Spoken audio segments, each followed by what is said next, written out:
Hey everyone. Tonight, we step into the grim, dangerous, and far from glamorous world of medieval assassins. Those shadowy figures who crept through castle corridors and moonlit alleys, changing the course of history with nothing but a blade and a whisper. While Hollywood paints them as cool and cunning, the truth, being a medieval assassin was brutal, terrifying, and honestly kind of miserable. Before we dive in, take a second to like the video and subscribe, only if you truly enjoy this kind of storytelling. Drop a comment letting me know where you're watching from and what time it is for you. I love seeing our little global community light up across the map. Now dim the lights, turn on a fan for that soft hum, and let's slip quietly into the shadows of history.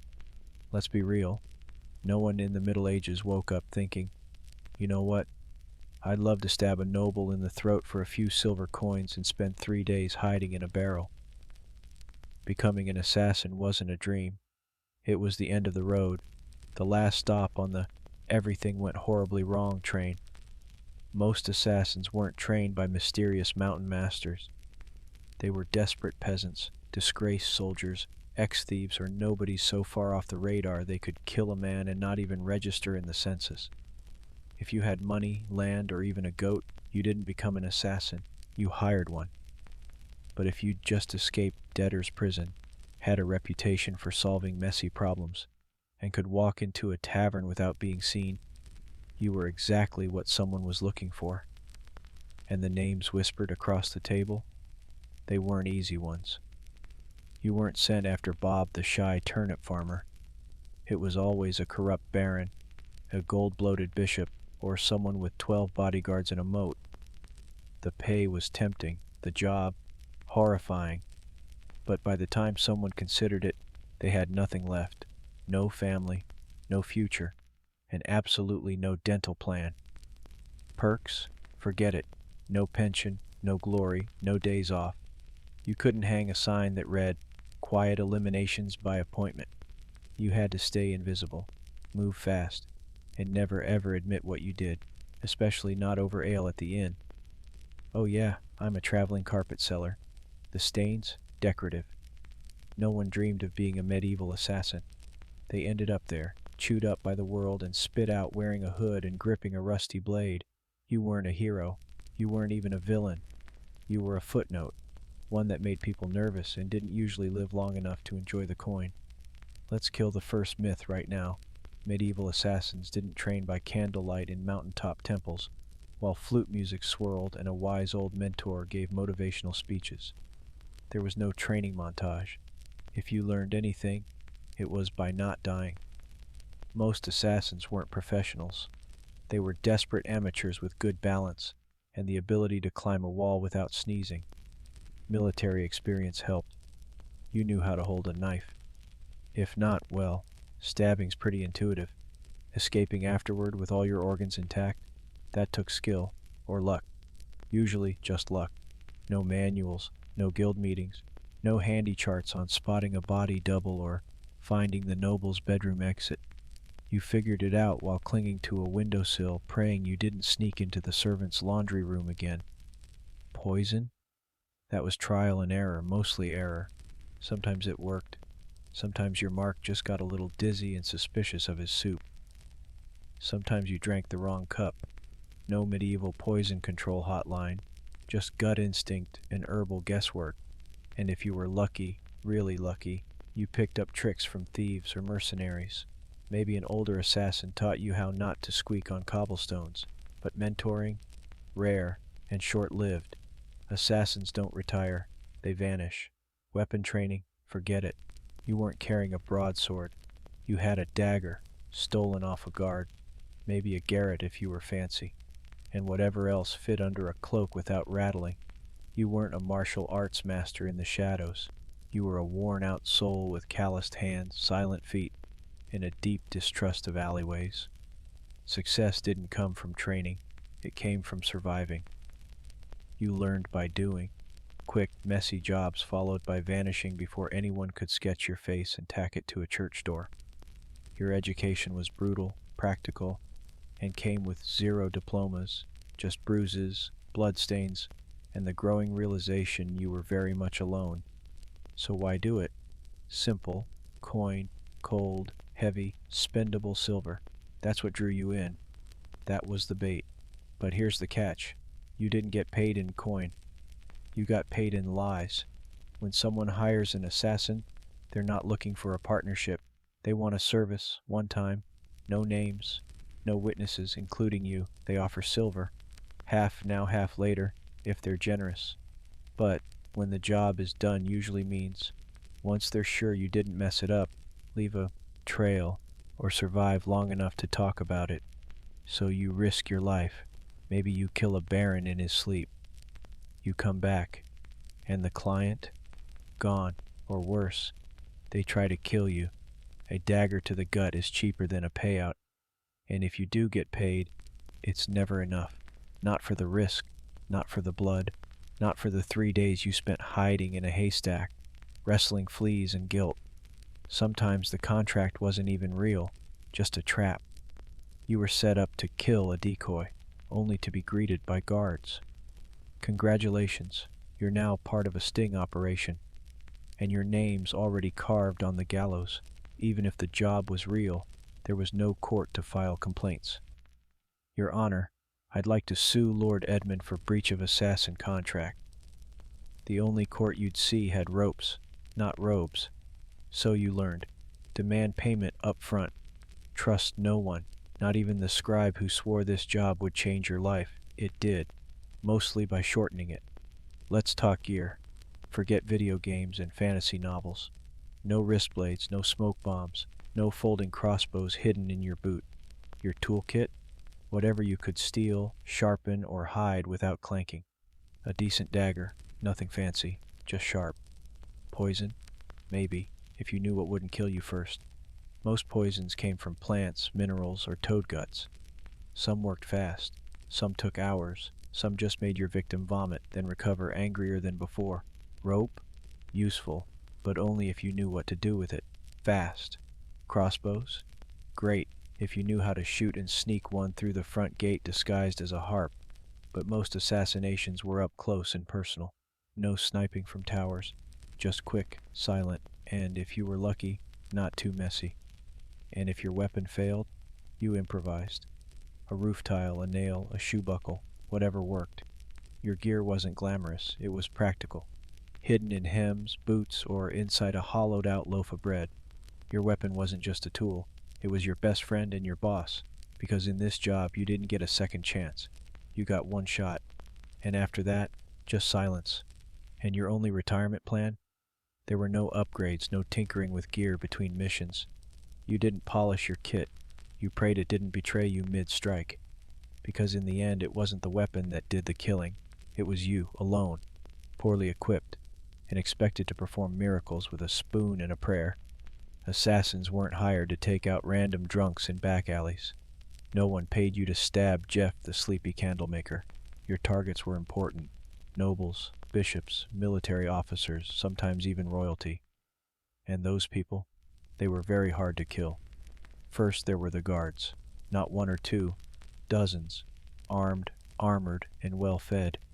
Some guarded the front, some the back. Some just stood there looking intimidating, daring you to blink wrong. You'd spend days memorizing patrol patterns, door creaks, and exactly how many stairs it took before the night guard, with asthma, needed a breather. Second, there were walls. Castles didn't have front porches. They had gatehouses, murder holes, and moats full of things that bite. If you didn't fall into the water, you still had to worry about arrow slits and boiling oil. Yes, boiling oil. Your job description included, may get flambeed for peeking. Third, there were the servants and staff, the cooks, scribes, and stable boys. One wrong look from you and they'd be whispering to the guard captain faster than you could say, "I'm just the herbalist." Assassins weren't just fighting swords. They were fighting gossip. And medieval gossip travels at light speed if it means someone gets to keep their head. And finally, your actual target, paranoid. Rightfully so. These people were surrounded by backstabbers, relatives with claims to their titles, and 36 people pretending to like them. They didn't eat without a tester. They didn't sleep without 3 locks on the door. Some even slept in decoy beds or rotated rooms like a deadly version of musical chairs. And don't get excited if you hear they're attending a feast. Yes, they'll be drunk, but so will you. And you'll still have to get past the royal guards, 3 dogs, a very alert jester, and 50 witnesses holding tankards. Even getting close to your target could take weeks, posing as a servant, bribing a chambermaid, hiding in barrels. And when the moment finally came, you had one shot. One precise, perfect, non-squeaky, non-bloody ghost vanish in the night moment. Or you'd become the next public deterrent, swinging from the castle gate with a sign that read, "Nice try." Let's be honest. When you picture a medieval assassin, you probably imagine sleek black robes, leather bracers, maybe a mysterious hood billowing in the moonlight.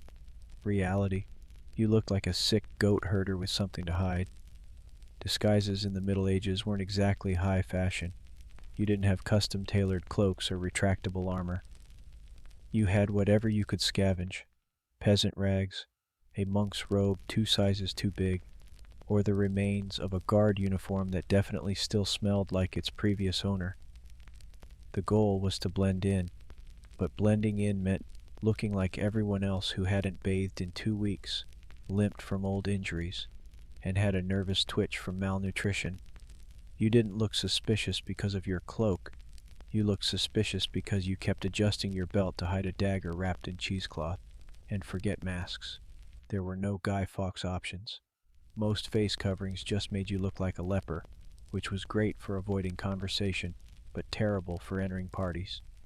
If anyone asked who you were, you had to think fast. I'm Brother Tobias. I take care of silent prayer and rooftop maintenance. Even assuming you made it past the guards, noble households weren't full of idiots. Servants noticed unfamiliar faces, especially ones that fumbled chamber pots and couldn't name the cook's cat. You were always one "I've never seen you before" away from being clubbed with a candlestick, and if your disguise did work, congratulations. You now had to stay in character for hours while pretending not to notice all the very stab-worthy people wandering by. Also, wigs. They didn't exist.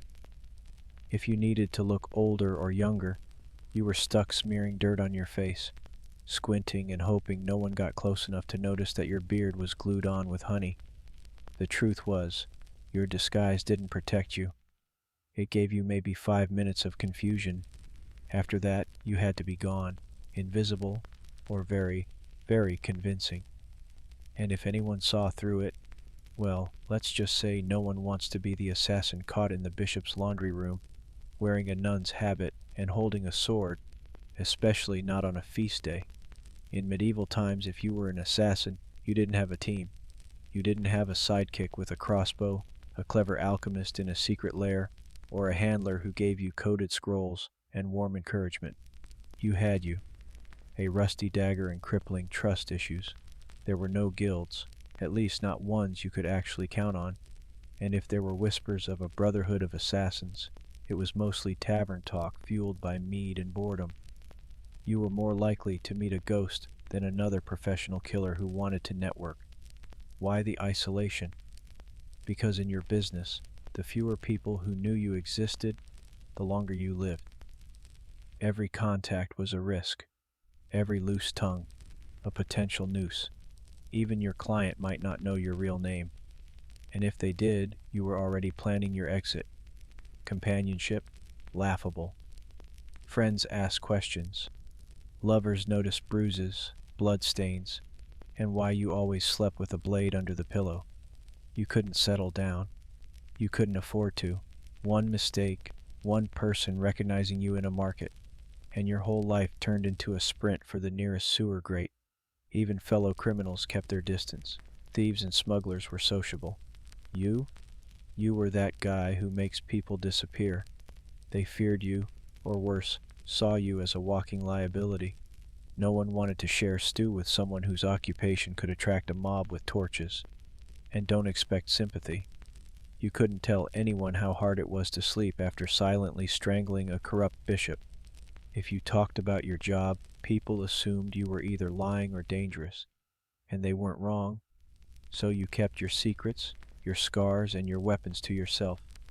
At inns, you sat in the darkest corner, back to the wall, eyes always scanning the door. You never drank too much. You never stayed more than a night. You didn't say your name unless someone paid you first. And even then, it probably wasn't your real one.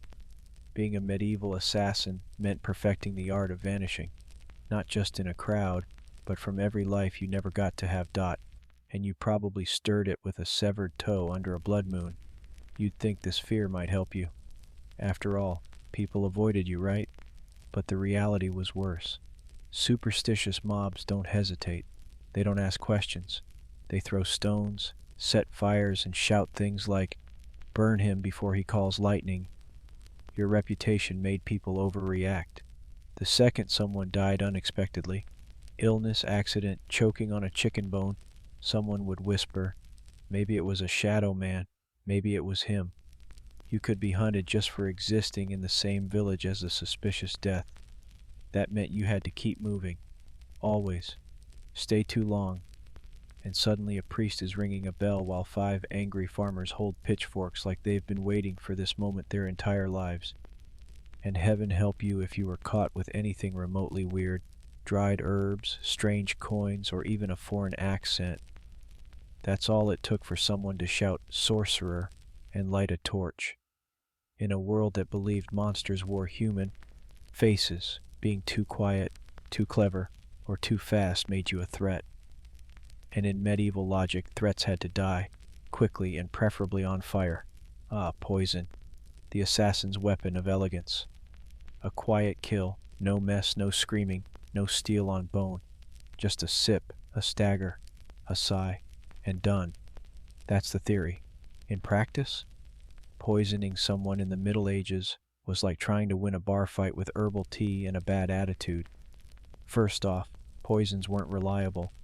You didn't have purified cyanide or a neat little pill labeled fast-acting doom. You had plants, mushrooms, minerals, maybe the occasional toad. You had to gather, grind, and pray, and even then, it might just give the target a stomach ache and a renewed commitment to his anti-assassin guard team. There was no scientific measurement. You didn't dose precisely. You eyeballed it. A pinch too little, and the noble just vomits and cancels dinner. A pinch too much, and you die from exposure before the first course is served. Also, medieval kitchens were chaos. You couldn't just waltz in and season the soup with nightshade.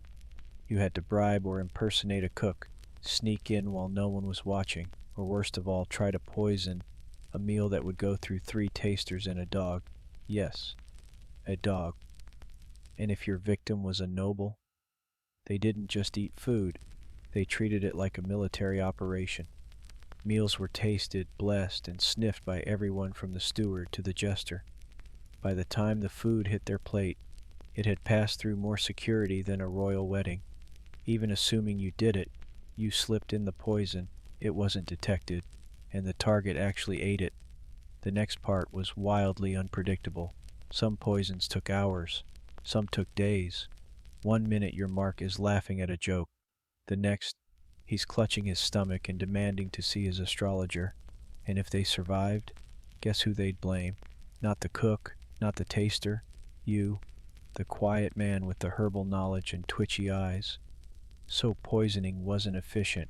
It was risky, slow, and full of variables, none of them in your favor. And if you were caught, you didn't get a quick death. You got interrogated, with tools, until you confessed to poisoning everyone from the Duke to the dog. You'd think that if you successfully changed the course of history by removing a tyrant, sabotaging a royal bloodline, or silencing a political threat, someone would remember your name. Nope, you were an assassin. That meant your name was never meant to be remembered. At best, you were a rumor, some hooded figure, a foreigner with cold eyes, or the quiet man who never finished his ale. You might have pulled off the most legendary hit of the century, and still ended up as a mysterious death in the official record. In fact, that was the point. Your client didn't want a story. They wanted plausible deniability. The fewer people who knew who did it, the safer they were. and the less likely they were to end up poisoned by their own assassin. So your name was buried the moment the job was done. If you even used a real one, you didn't sign your work, you didn't brag, you didn't keep trophies, you didn't exist outside the moment of the kill. And if someone did know your name, that was a loose end. And in your profession, loose ends had a very short shelf life. And forget about honor. There were no medals for silence, no stone monuments for the man who stopped a war with one dagger in the night. If a noble wanted a statue, they commissioned one for themselves. You got a wooden box, an unmarked grave, or if things went really badly, a head on a spike labeled traitor. Sometimes your name was known only so it could be cursed. You'd become a whispered warning. Don't cross the king. Remember what happened to Lord Ulrich? Yes, and the man who did it? Gone like a ghost. That was your legacy. Not fame, not fear, just absence. You weren't supposed to leave a mark. You were supposed to vanish. And if you stuck around long enough to be known, that was a fatal mistake. Because in the medieval world, heroes got remembered, assassins got erased, so you survived. You got the job done. You even managed to get paid, a miracle in itself. Now all you have to do is lay low, keep your head down, and trust that your client will honor the deal and protect your identity. Right? Wrong. Because in the world of medieval assassination, there was one rule even more sacred than don't get caught. Never trust anyone, especially the person paying you.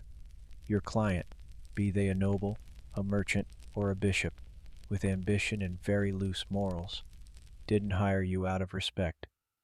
They hired you because they needed something awful done, and you were the sharpest tool in the shadows. Once the job was complete, you became a liability. You knew too much. Who wanted who dead, when, why, and possibly how much they were willing to pay for it. That made you dangerous, not just to their enemies, but to them. So what did they do? They ghosted you. They denied they ever met you. Or worse, they sent someone else after you to clean up, to tie off the contract with something sharper than ink. There were even cases where clients double booked, hiring one assassin to do the job and another to kill the first one immediately after. No refunds, just reduced risk. And if you dared try to blackmail a client, threaten to expose them, that was bold, and also your final mistake. Because powerful people in the Middle Ages didn't negotiate with assassins, they crushed them. If your client had a shred of honor, a rare species indeed, you might get paid and left alone, but even then, you'd still have to assume they were watching you from a distance, with someone already sharpening steel and memorizing your walk. You were the secret that couldn't talk, the shadow that couldn't stay. Even success wasn't enough to earn trust, because in their eye, if you killed once, you could kill again, and no one, not even the person who hired you, wanted to be next. Let's say, somehow, you beat the odds. You survived the kills, the lies, the poisonings, the betrayals. You outlived your enemies, your employers, and probably your own sense of morality. Now what? You retire? Absolutely not. Because in medieval times, assassins didn't get retirement plans. There were no farewell banquets, no quiet cottages by the sea, no pensions paid in gold coins and grateful whispers. You didn't fade into a peaceful life. You vanished or you died, often both. The problem was simple. You were never safe. Even if you walked away from the job, your past didn't. You had too many secrets in your head, too many names in your memory, too much blood on your hands. People didn't want you retired. They wanted you forgotten, which usually meant buried. And even if no one came after you, and that's a big if, you had to live with a constant fear that someone might, that a new assassin, young and eager to prove himself, had just received a contract for a shadowy figure who used to be someone dangerous. So you changed your name. Again, you moved to a village where no one asked questions. You faked a limp, sold herbs, pretended you once worked as a guard, but even then, You didn't sleep well. You avoided crowds. You always sat facing the door. You kept your dagger under the floorboard, next to the pouch of coins you never touched, because it still smelled like the man you earned it from. And you couldn't trust yourself either.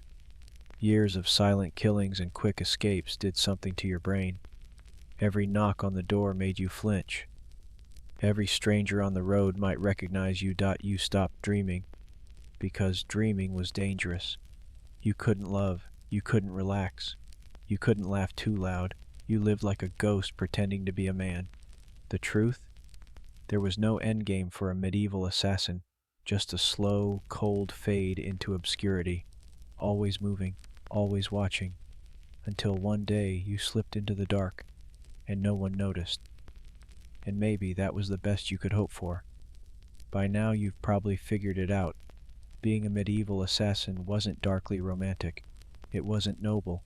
It wasn't even all that profitable.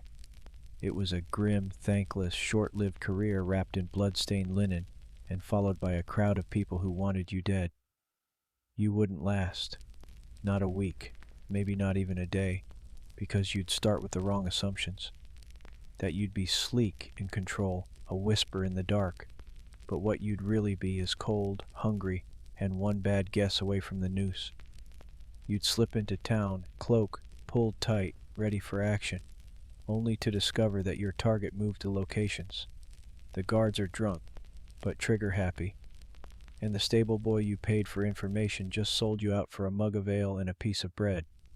You'd freeze at the wrong time, stab the wrong guy, get spotted by someone's maid who once saw your face near the chapel, and suddenly you're not a shadow, you're the problem.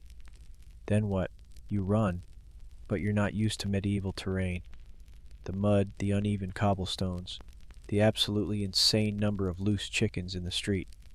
You slip, fall, get tackled by a guard named Thomas, who just got dumped and is looking for an outlet. And let's say you survive that, then you deal with the aftermath. No allies, no honor, and no future.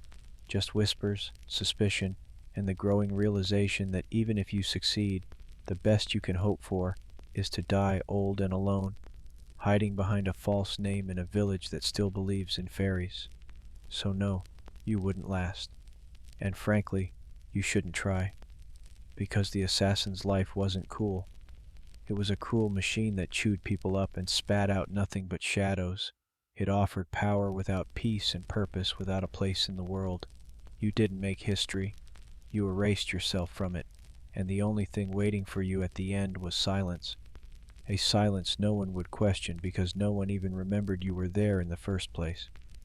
Before she was the feared queen of Macedonia, Olympias was known as Myrtale, a Molossian princess from the rugged tribal lands of Epirus. Her people claimed descent from Achilles himself, and whether or not the blood of heroes truly ran in her veins, one thing was certain. This was not a woman born for the sidelines of history. From a young age, Myrtale was steeped in mystery and ritual. Her upbringing was shaped not just by politics, but by prophecy, ecstatic rites, and a reverence for the ancient gods. She wasn't the type of princess who smiled and embroidered tapestries. No, she was drawn to serpents, omens, and the frenzied ceremonies of the cult of Dionysus, where women danced barefoot in the moonlight and called upon the divine in states of trance. Her connection to the gods wasn't performative, it was personal. She didn't merely worship, she embodied, according to ancient sources, likely written by men both terrified and enthralled. She kept sacred snakes in her chambers, and even allowed them to coil beside her in bed. Whether this was literal fact or the kind of slander that powerful women attract like flies, we'll never know. But it stuck. To her allies, it made her divine. To her enemies, it made her dangerous. Her real power began not on a battlefield or in a throne room, but in the uneasy flicker of torchlight among the whispers of priestesses and the curling bodies of serpents. She wasn't just a princess, she was a living oracle, a woman touched by something older than politics and colder than steel. So when Philip II of Macedon, brutal, brilliant, and famously horny, arrived at the island of Samothrace for a religious initiation. He didn't just meet a beautiful princess. He met a mystery he couldn't resist. Their marriage wasn't just a political alliance. It was a collision of prophecy and power, and from the very beginning, it was full of omens. Some said lightning struck the sky on their wedding night. Others claimed Olympias dreamed of a thunderbolt entering her womb. All of it would become legend. But one thing is certain. The union of Olympias and Philip didn't just create a child. It created Alexander the Great, and she intended to shape his destiny from the very first breath. Olympias's marriage to Philip the Coon was not the fairy tale one might expect for a queen who would one day birth an empire.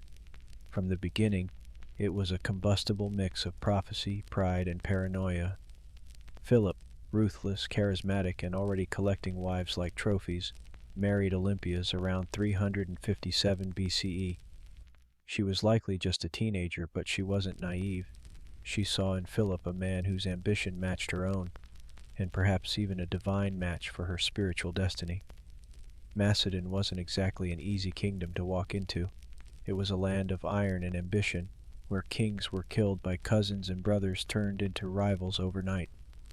But Olympias, the priestess of Epirus, walked in with her head held high and her eyes already on the crown.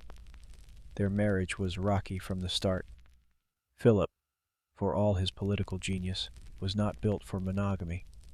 He would go on to marry multiple women, often for alliances, always for power. But Olympias wasn't one to sit quietly in the shadows.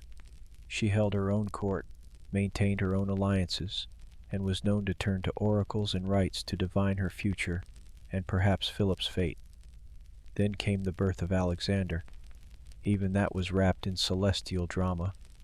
Legends say Olympias dreamed that a thunderbolt struck her womb, and that flames danced around her child without burning him. Philip reportedly had a vision of sealing his wife's womb with a lion. Yes, a literal lion. Whether they believed these visions or invented them, they certainly acted as if Alexander was destined to rule not just a kingdom, but the world. But even as the child was celebrated, cracks in the royal marriage deepened. Olympias resented Philip's other wives, especially his Macedonian bride Cleopatra Eurydice, whom he married later in life. This was more than a domestic issue. It was a threat. Cleopatra was Macedonian-born, and any son she bore would be purer in the eyes of the local nobility, a direct threat to Alexander's future. Olympias saw it clearly. The palace wasn't just a home, it was a battlefield. And she would use every snake, dream, ritual, and whisper she had to make sure her son wasn't just remembered, but crowned. She was no longer Myrtle. She was Olympias now, and no one would take her son's throne without facing her wrath. By the time Alexander was a teenager, the Macedonian palace in Pella had become a war zone of veiled insults, political maneuvering, and bitter rivalries. Olympias wasn't just fighting for influence, she was fighting for survival. She knew that the court was filled with snakes, but she was the one who taught them how to bite. Philip II had begun to distance himself from her. He was campaigning more, drinking more, and perhaps worst of all, listening more to his Macedonian advisors. The final blow came when he married a young noblewoman named Cleopatra Eurydice, not to be confused with the Cleopatra of Egypt. This Cleopatra was Macedonian-born, and her uncle, Attalus, was one of Philip's top generals. To Olympias, it wasn't just betrayal, it was a declaration of war. The marriage ceremony was a disaster. At the feast, Attalus drunkenly mocked Olympias and Alexander, calling into question the legitimacy of Alexander's birth. Was he really Philip's son, or was he the child of a god, as Olympias liked to claim? It was meant as an insult, but Olympias seized the myth. Let them whisper. Let them believe her son was touched by Zeus. It made him untouchable. Alexander stormed out of the feast. Olympias left Macedon entirely, retreating to Epirus. But her exile was not defeat. It was strategy. In her homeland, she was still royalty. She could gather support, whisper in ears, and watch as Philip's palace began to rot from within. She didn't need to be physically present to be dangerous. Then came the shockwave. Philip was assassinated at his daughter's wedding, just as he was about to invade Persia, just as he was on the verge of crowning himself not just king of Macedon, but potential emperor of the known world. The question that echoed through every marble corridor and torch-lit hall was the same. Who did it?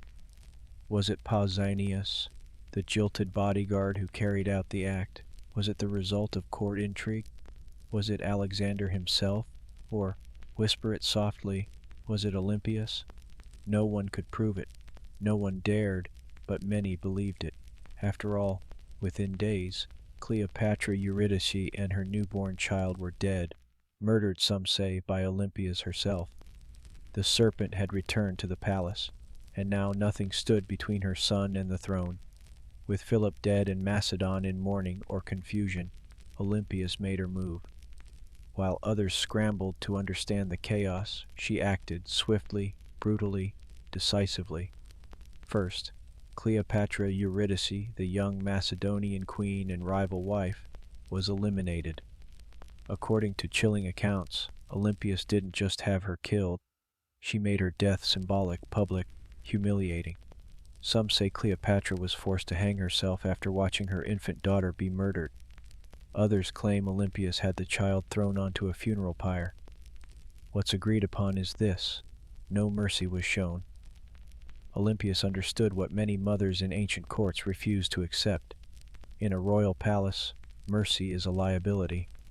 A rival child, no matter how small, is a future war. And Olympias was done playing defense. With Cleopatra and her bloodline erased, she could turn her attention to securing Alexander's throne. Her teenage son, bold, brilliant, already trained by Aristotle, was declared king without serious opposition. But don't be fooled. It wasn't just his charisma or his father's legacy that made it possible. It was Olympias. She knew which generals to threaten, which nobles to flatter, and which enemies to quietly remove. She wasn't just protecting her son's rise, she was engineering it. Alexander himself didn't always approve. He reportedly disapproved of the violence against Cleopatra's family, but he also didn't stop it, because deep down he knew what Olympias had always known: power demands blood. And in Macedon, bloodlines were both a blessing and a curse. With her son now king, Olympias began to recede slightly from public life, but this was no retirement. She simply shifted from open strikes to whispered influence. As Alexander prepared to launch his conquest of Persia, she remained behind, not as a passive queen mother, but as the spiritual guardian of his destiny. She sent him sacred relics, consulted oracles, and performed rituals on his behalf. To Olympias, her son's mission wasn't just military, it was divine. Alexander wasn't going to war, he was fulfilling prophecy. And as long as she drew breath, no rival, Macedonian, Persian, or otherwise, would derail that divine plan. She had crowned her son, she had cleansed the palace. Now she would guard his empire from behind the curtain, with teeth bared. As Alexander marched east to conquer the known world, Olympias remained behind in Macedon, a queen without a throne, but not without power. Her official title was Queen Mother, but make no mistake, she ruled in all but name. Though regency was technically handed to Antipater, one of Alexander's trusted generals, Olympias refused to be sidelined. She wrote letters to her son constantly, advising, warning, sometimes chastising him. These weren't the sweet letters of a doting mother. They were political briefings, laced with oracles and venom. And Alexander, thousands of miles away, read every word. She reminded him who his true enemies were. She questioned the loyalty of his companions. She criticized his fascination with Persian customs, his choice of wives, and his flirtation with calling himself a god. No one else dared say these things to him, but Olympias was never afraid to speak, as a mother or a priestess of divine will. Back in Macedon, Antipater grew increasingly resentful. Olympias undermined him at every turn. She used her status, her religious authority, and her family ties to stir opposition against him. She had influence in Epirus, in Thessaly, and among the aristocracy. She could spread rumors like wildfire, and with Olympias, a whisper could be deadlier than a sword. Meanwhile, her letters to Alexander became more urgent. She warned him of Antipater's ambition, painting him as a second Philip, ready to betray and usurp. Whether she truly believed it or simply feared losing her grip, she kept pressing her son to act. Alexander, however, hesitated. He needed Antipater to keep order in Greece while he fought in Asia, and so the rift between mother and general widened. Olympias watched. She waited. But beneath her religious robes and maternal concern, she was growing impatient. She hadn't endured years of palace warfare to be ruled over by an old soldier. As Alexander's empire stretched from the Aegean to India, Olympias saw cracks forming. He was taking on too much, trusting too many foreign advisors, drifting away from the mother and the gods that made him. She believed his victories came from divine favor, and from her, and if he forgot that, well, Olympias knew how to remind kings who they really were, even if that king was her own son. When news of Alexander's death in Babylon reached Macedon in 323 BCE, it didn't arrive like a trumpet, it arrived like a dagger. For Olympias, it wasn't just the loss of a son, it was the collapse of a world she had spent decades building. Her boy, the divine storm she had prophesied, raised, unleashed, was gone. And he'd left behind no clear heir, no single successor, only chaos. The mighty empire he carved out was already fracturing. His generals, his so-called successors, were already dividing it up like jackals around a corpse. Antipater still held power in Macedon and Greece, and he had no love for Olympias. Worse, her daughter Cleopatra, Alexander's sister, was being courted by rival generals for marriage, each one hoping to use her bloodline as a claim to the throne. Olympias saw what was coming. Civil war wasn't a possibility, it was inevitable, and once again she would have to act. But she no longer had Alexander. What she had instead was his bloodline, his young son. Alexander IV, born to Roxana, the Bactrian princess Alexander had married. Roxana, still in Macedon, was vulnerable.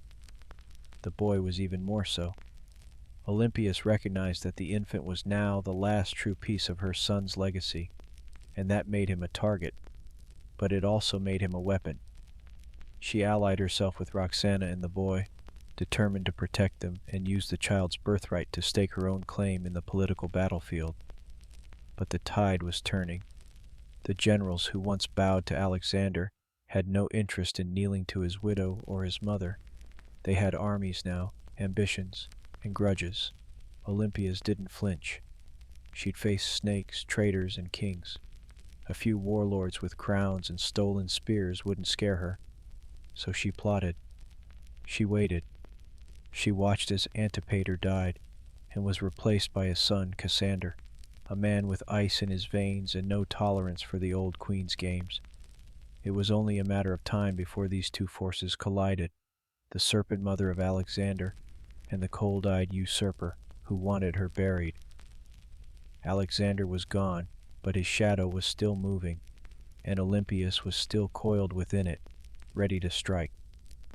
Years after Alexander's death, while his empire crumbled into civil war, Olympias made her most audacious move yet. She returned to Macedon, not as a grieving mother, but as a political force of divine fury. The regency had been splintered. Cassander, the son of her old enemy Antipater, was seizing power, and Roxana, along with young Alexander IV, was effectively imprisoned. Olympias saw the writing on the wall. If she did not act now, her grandson would vanish like a shadow at dusk. So she made a deal with Polyperchon, an aging general who still held a flicker of legitimate authority. Olympias would return not to plead, but to rule. With Polyperchon's backing, she entered Macedon at the head of an army, and the moment her feet touched home soil, everything changed. Towns opened their gates. Soldiers defected to her side. Even some of her old enemies hesitated. Olympias, despite her age, was still a name that shook the ground. Then came her vengeance. One by one she hunted down the loyalists of Cassander, and when she finally caught Philip III Arrhidaeus, Alexander's mentally impaired half-brother and puppet king, she ordered his execution. According to some sources, his wife Eurydice was captured and given the opportunity to kill herself. When she refused, Olympias had her strangled. It was brutality veiled in royal protocol, and Olympias, ever theatrical, staged the scene like a goddess delivering justice. Her message was clear. Only the bloodline of Alexander had the right to rule. Everyone else was a pretender. For a brief, burning moment, Olympias held the kingdom in her grip. She had restored the dynasty. She had avenged betrayals. She had reminded Macedon what royal power looked like when wielded by a woman with nothing left to lose. But power in Macedon was like fire in dry grass, and Cassander was still out there, calculating, biding his time. He returned with a vengeance. His army outnumbered hers. His resources were deeper, his cruelty colder. Her allies began to abandon her. Polyperchon lost influence. The tide turned. Olympias, now isolated in the fortress of Pydna, watched as her enemies closed in. She had lit the match. Macedon had burned, and now the smoke was thick, and her enemies were at the gates. Olympias, once the most feared woman in the ancient world, now found herself besieged in the coastal fortress of Pydna, alone, cut off, surrounded by the army of Cassander, who had come to finish what his father had started. But Olympias didn't beg. She didn't plead. For nearly a year she endured the siege like a statue carved from divine wrath. Food ran short. Disease crept in. Allies vanished.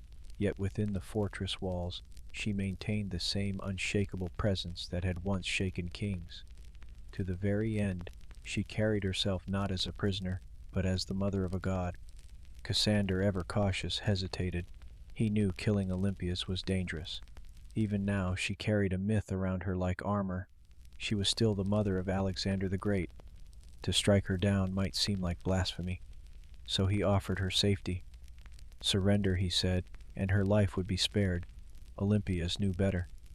She had seen too many royal promises turn to ash.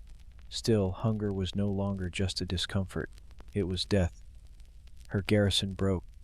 Her followers surrendered, and Olympias, unbending until the very end, was finally handed over to her enemies. Cassander didn't kill her himself. That would have been too simple and too merciful.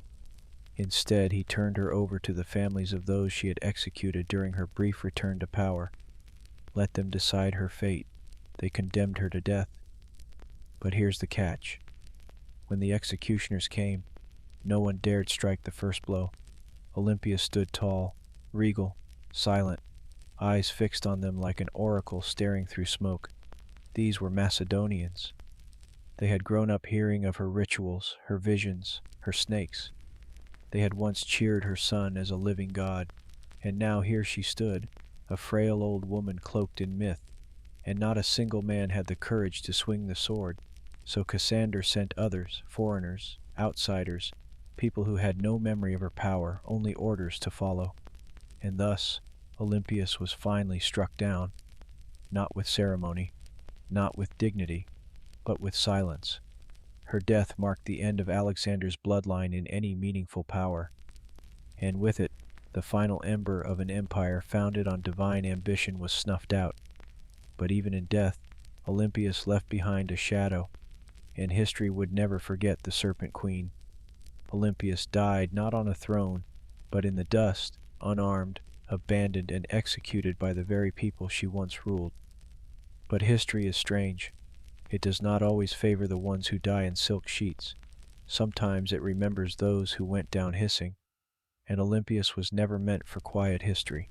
In life, she had wielded motherhood like a sword and prophecy like a shield. She wasn't just the mother of Alexander the Great, she was one of the architects of his rise. Without her, there is no myth of the divine child, no rituals whispering of thunderbolts and lions, no ruthless purging of rivals that cleared the path for a teenage king to rule the known world. Olympias didn't just give birth to an empire, she defended it with claws. Yet even among the ancient world's most ruthless dynasts, Olympia stands apart. She didn't command armies in the field like Cleopatra, or ride into battle like Boudica. Her battlefield was subtler and colder. It was a world of poison, goblets, political marriages, priestesses, and oracles. She understood the power of fear, and even more importantly, she understood the power of belief. She made people believe her son was divine, and she may have believed it herself. Her enemies branded her a murderer, a witch, a manipulator, and they weren't wrong. Olympias was all those things and more. She was the product of a brutal world that respected cunning far more than kindness. And she learned early that mercy was a luxury queens couldn't afford. In the centuries that followed, she was both vilified and mythologized. Some called her a villain, others a visionary, but no historian, ancient or modern, could call her irrelevant. She haunted the legacy of Alexander like a phantom, always in the background, always just behind the curtain. And maybe that's exactly where she belonged, not as a tragic mother or a footnote in a king's story, but as a story unto herself, the woman who wrapped herself in prophecy, slept beside snakes, and outlived gods. Olympias's bones turned to dust long ago, but her legend endures in every tale of ruthless queens, in every whisper of blood-borne destiny, in every empire built on myth. She is still there, coiled in the dark, waiting, and shame. The Minotaur, locked in an underground maze, symbolized the dark underbelly of power, something savage hidden behind grandeur. To ancient Greeks, Crete had long been a land of wealth, mystery, and fear. Its seafaring people, the Minoans, were seen as both elegant and alien. Their rituals involved bull leaping, their artwork depicted strange gods, and their palaces were unlike anything on the mainland. To a visiting Greek from 1000 BCE, Knossos might have felt like another world. The bull itself was sacred in Minoan culture. Frescoes show young men and women vaulting over charging bulls in ritual displays. Horns of consecration, stylized bull horns, appear on rooftops and altars. Combine this with a palace that feels like a maze, and the ingredients for a legend begin to stir. But what if the Minotaur wasn't just a monster? What if it was a metaphor? Some scholars believe the tale reflects a memory of Cretan dominance over the Achaeans, a time when Athens truly did pay tribute to a stronger, stranger power. The labyrinth could symbolize the political entrapment of weaker states, and the Minotaur, the raw, terrifying force behind Minoan rule. Others argue it's more psychological. The labyrinth as the unconscious mind, the Minotaur as our hidden urges, and Theseus the hero, walking bravely into the darkness, guided only by the thread of memory. Still, the myth remains tangled with Knossos. The palace is the closest thing we've ever found to a real labyrinth. No monster, no Ariadne, but perhaps something deeper, not just a myth echoing through history, but a history that was asking to become myth. Long before Athens raised its marble temples or Sparta sharpened its spears, there was the Minoan civilization, one of the earliest advanced societies in Europe. They ruled not through conquest, but through trade, art, and what seems like an almost supernatural command of architecture.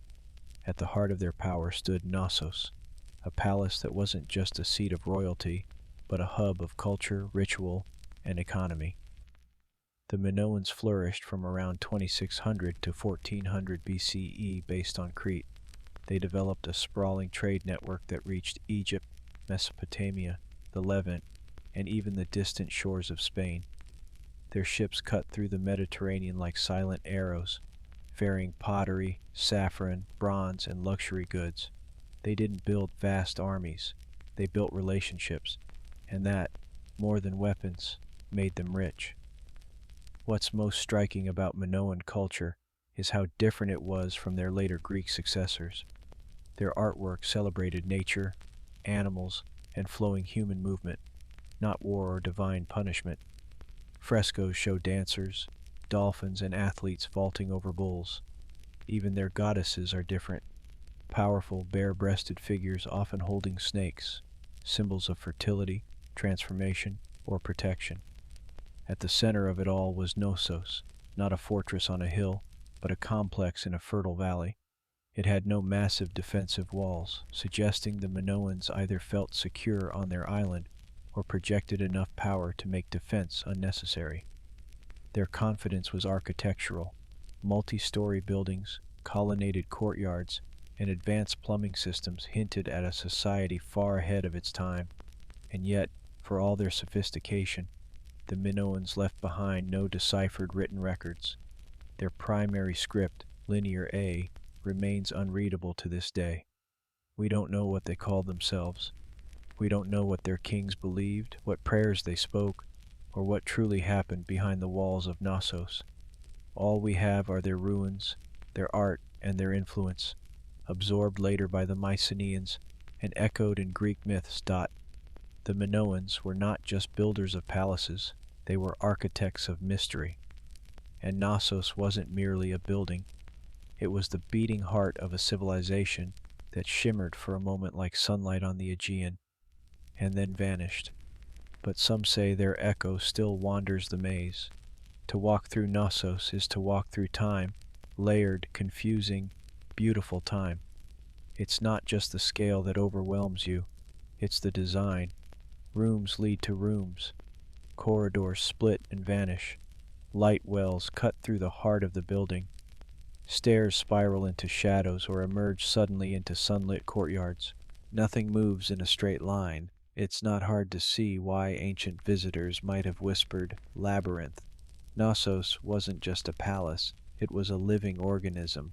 Spanning an estimated 150,000 square feet, the complex contained over 1,000 chambers, some tiny, some grand. These weren't randomly placed rooms, they were purpose-built. Workshops, storage spaces, shrines, apartments, and throne rooms, all arranged around a large central courtyard that may have hosted public ceremonies or bull-leaping rituals. The palace was built on multiple levels, up to 4 or 5 stories tall in places, using natural slopes and artificial terraces. To navigate it without getting lost, you'd need memory, instinct, or a thread, like Theseus. And yet this apparent chaos hides a remarkable intelligence. The Minoans mastered passive ventilation, cooling rooms through air shafts and open stairwells. They funneled rainwater through clay pipes and had toilets that flushed long before Rome made it fashionable. One of the most iconic areas is the so-called throne room, named for the alabaster chair built into the wall, flanked by benches. Around it are frescoes of griffins, mythical guardians. Was this the seat of a priest-king, a goddess's chamber, a sacred court? No one knows for certain, and the walls, they speak in color. Vibrant frescoes show dolphins swimming above bathtubs, women in elegant flounced skirts with bare chests, youths leaping bulls mid-air. The art wasn't just decoration, it was identity. Fluid, natural, deeply connected to earth and sea. Still, the deeper you go, the more Knossos begins to disorient. Some parts seem intentionally complex, like they were designed to confuse. Maybe that's the root of the labyrinth legend, not a prison for monsters, but a palace that felt alive, a building that invited awe, ritual, and just a touch of fear. No locked doors, no mythical beasts, just a place built to make you question where you were and what was waiting around the next corner. Knossos wasn't just an administrative center or royal residence, it was a place of worship, an architectural expression of the Minoan soul, steeped in ritual, myth, and divine mystery. Unlike later Greek temples, there are no towering columns to Zeus or marble shrines to Athena. Instead, the spiritual world of Knossos is more subtle. woven into the fabric of the building itself. Shrines hide in corners, pillars rise like sacred sentinels. Horns, stylized, carved, symbolic, appear on rooftops and altars. Everywhere you look, the bull motif dominates, suggesting a powerful connection between worship, the natural world, and this revered animal. The Minoans didn't seem to fear the bull, they celebrated it. The famous bull-leaping fresco in Knossos isn't just athletic art, it may depict a religious rite, young men and women vaulting over a charging bull, locked in a dance of danger and grace. It wasn't sport, it was sacred theater, possibly an offering to the gods or a symbolic triumph over chaos. Then there are the snake goddesses, discovered in storerooms beneath the palace. The snake goddess figurines are among the most iconic Minoan artifacts. Bare-breasted, arms raised, with serpents coiled in their hands or around their bodies. These figures radiate power. They are not submissive idols. They are guardians of the household, fertility, and perhaps life itself. To the Minoans, snakes symbolized renewal, rebirth, and mystery, creatures of both earth and underworld. The rooms where these objects were found hint at household shrines or ritual spaces, quiet, sacred corners hidden among the palace's bustling heart. Combined with the frescoes, the horns, the altars, and the labyrinthine corridors, the entire complex begins to feel like a ritual machine, a structure built not just for living but for connecting with the divine. There is no centralized temple at Knossos because the palace itself was a temple. Its layout, art, and design were all part of a spiritual worldview where boundaries between sacred and secular didn't exist. This was a place where myth was architecture, where a corridor could become a passage to the gods, and where every echo in the stone chambers may have once been a whispered prayer. Knossos didn't just house people, it housed gods. It spread like wildfire across castles and crusades. The power of the trebuchet was nothing short of astonishing. A well-constructed machine could hurl 300-pound projectiles over 300 meters. Stones the size of furniture smashed into towers, pulverized walls, and cratered enemy morale. But the true genius was in the arc. Unlike catapults, trebuchets launched with finesse. They didn't just batter walls, they soared over them, striking courtyards, barracks, and supply depots deep inside enemy lines. And it wasn't just rocks. Trebuchets flung diseased animals, pots of burning pitch, blinding lime, even taunting messages wrapped around stones. One legendary tale from the siege of Stirling Castle tells of Warwolf, a trebuchet so massive that the defenders surrendered before it even fired. The king refused their surrender just to see it in action. Yet, for all their might, trebuchets were slow. They took hours to construct, minutes to reload, and required expert engineers to operate. But no other siege weapon combined such range, force, and psychological terror. It was the medieval equivalent of a slow-motion hammer from the heavens. When that counterweight dropped, entire cities held their breath. Siege towers, vertical war machines. While trebuchets struck from afar and battering rams broke down gates, siege towers delivered war straight to your door. Imagine a multi-story wooden skyscraper on wheels, clad in wet hides to resist fire, bristling with archers and spearmen. That was the siege tower, part armored carrier, part mobile fortress. The Assyrians may have pioneered the idea in the 9th century BCE, but it was the Greeks, and especially the Hellenistic empires, who took it to spectacular extremes.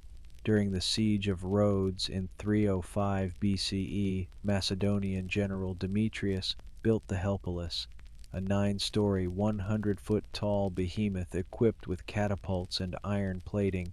It eventually collapsed under its own weight, but the ambition was unmatched. The principle was simple. Walls are only useful if you can't get over them. Siege towers made that irrelevant. From high platforms, archers rained arrows while lower decks prepared troops to descend onto battlements. But towers weren't invincible. They were slow, vulnerable to mud, and perfect targets for fire arrows, rolling boulders, or sabotage.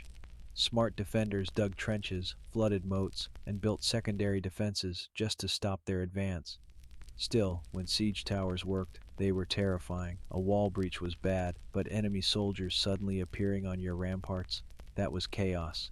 Siege towers made battle vertical, turning height into both a tactical asset and a terrifying liability. Underground war, the art of tunneling. Not all sieges played out above ground. Some of the most devastating tactics happened in silence underground. Tunneling, or sapping, was the dark art of collapsing a city by removing the earth it stood on. The method was brutal. Dig beneath the wall, support it with wooden beams, then set the beams on fire. When they burned away, the tunnel collapsed, bringing the wall down with it. One moment your fortress stood firm, the next it crumbled like stale bread. It wasn't glamorous. There were no grand engines, just pickaxes and fire, but it worked. The Assyrians dabbled in it, but the technique matured with the Greeks, Persians, and medieval Europeans. At the siege of Plataea in 429 BCE, Spartan tunnels were intercepted by defenders who dug countermines, meeting them underground and turning soil into a knife fight.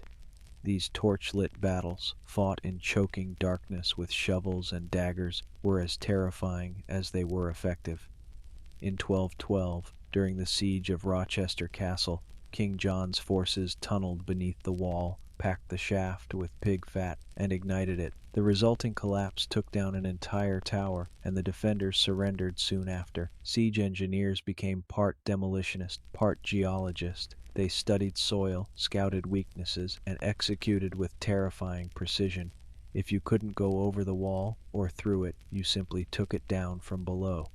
Defenders strike back, fire and fury, but attackers didn't own the battlefield. Defenders had their own arsenal, and some of it was horrifying.